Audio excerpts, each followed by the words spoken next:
கரம் பிடித்தென்னை வழி நடத்தும் கண்மணி போல காத்துக்கொள்ளும்.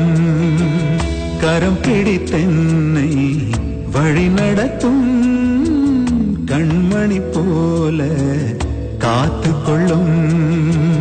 கரைத்திரையில்லா வாழ்வழித்து கரைத்திரையில்லா வாழ்வழித்து பரிசுத்த பாதையில் நடத்தி செல்லும். கரம் பிடித்தென்னை வழி நடத்தும் கண்மணி போல காத்துக்கொள்ளும்.